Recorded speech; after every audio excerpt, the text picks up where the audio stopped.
नतीजों पर पवार ने नीतीश कुमार से बात की है, तो यहां पर लगातार संपर्क साधा जा रहा है। थोड़ी देर बाद पवार की प्रेस कॉन्फ्रेंस भी होनी है, लेकिन इससे पहले नीतीश कुमार से उन्होंने बातचीत की है। इंडिया ब्लॉक के तमाम नेता नीतीश कुमार को लेकर अब बयान भी दे रहे हैं और कई महत्वपूर्ण बयान जो सामने आए, उसमें मनोज झा का भी एक बयान था जिनकी तरफ से उम्मीद जताई जा रही है कि शायद नीतीश इंडिया ब्लॉक के साथ आ जाए, कुछ फेरबदल हो जाए। ऐसा होता हुआ नजर आएगा कि नहीं, ये महत्वपूर्ण। जी हाँ, एक और बड़ी खबर बता दें, काराकाट का नतीजा दिलचस्प हो रहा है। यहाँ पर देखिए दिलचस्प होता जा रहा है। कुशवाहा और पवन सिंह पीछे चल रहे हैं। यानी देखिए, आप पहले लग रहा था कि पवन सिंह आगे चल रहे हैं, कुशवाहा पीछे चल रहे हैं, आगे पीछे हो रहे थे, लेकिन अब सीपीएम उम्मीदवार राजा राम आगे हो गए हैं। यानी काराकाट पर ना तो कुशवाहा जीतते हुए दिखाई दे रहे हैं, ना पवन सिंह, बल्कि सीपीआईएम के जो नेता हैं वो आगे बढ़ रहे हैं। तो दिलचस्प हो गया है काराकाट का चुनाव।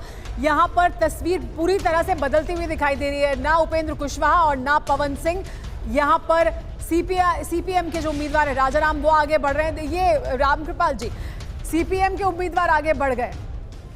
निश्चित रूप से बड़ा दिलचस्प है और जितनी चीजें आ रही हैं सब कुछ न कुछ आश्चर्यजनक हो रहा है। जैसा आप पहले कह रही थी कि मुझे लगता है कि शाम तक जो भी वो तस्वीर होगी यही है कि एनडीए 300 के आसपास और इंडिया अलायंस करीब वही है जी 250 तो आपके मुताबिक यही आएगा। प्रतिभा जी, लेकिन ऋतु जी, आप लोगों के यहाँ सेलिब्रेशन की तस्वीरें सामने आ रही थी। हमारे संवाददाता दिखा रहे थे कि किस तरीके से कांग्रेस मुख्यालय पर जश्न मनाया जा रहा है। और ये जश्न क्या अपने परफॉर्मेंस में अभी आप कोई और उम्मीद कर रहे हैं उसका है, या फिर जैसा कि कहा जा रहा है कि जो बीजेपी की नैतिक हार है उसको हम लोग सेलिब्रेट कर रहे हैं?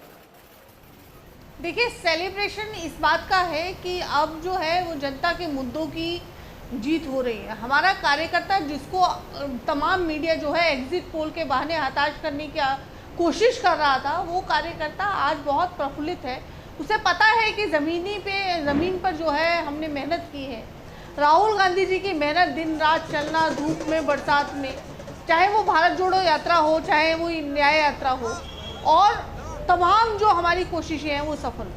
आज का जो चुनाव है वो चुनाव ये दर्शाता है कि जनता के मुद्दों की ही आखिर जीत होती है, जनता की ही जीत होती है। उद्योगपतियों की जीत नहीं होती। मांस, मछली, मटन, मंगलसूत्र, ये मुजरा, ये मुद्दे जो है ये बेहद बचकाना और बेहद ही जो है जनता को ये चीज़ें पसंद नहीं है। और आज जो नतीजे आप देखें, अब मैं यूपी की अगर मैं बात करूं, तमाम जितनी भी डिबेट्स हुई आज तक, यूपी पे बहुत डिबेट्स हुई कि यूपी में तो आपका सुपड़ा साफ है, यूपी से तो आप एक सीट कहीं ला सकते हैं। नहीं, आज यूपी ने भी दिखा दिया कि क्या जनता क्या चाहती है, और यूपी से ही जो है देश की तस्वीर बदलती है। तो जो यूपी से देश की तस्वीर जो बदलती हुई दिखाई दे रही है, वो तस्वीर यही है कि भारत की जनता जो है इस बार इंडिया गठबंधन को चाहती है। ठीक है, और अभी आप देखिए, मैं यहाँ पर आपके चैनल पे एक चीज और मेंशन करना चाहती हूँ कि भाजपा अपने हथकंडों से अभी भी बाज नहीं आ रही है। आपने देखा होगा कि इलेक्शन कमीशन जो है अभी जो आंकड़े हैं वो स्लो कर दिए गए हैं। किसके कहने पर स्लो किए गए, क्यों स्लो किए गए, क्या इन्फ्लुएंस करना चाह रहे हैं?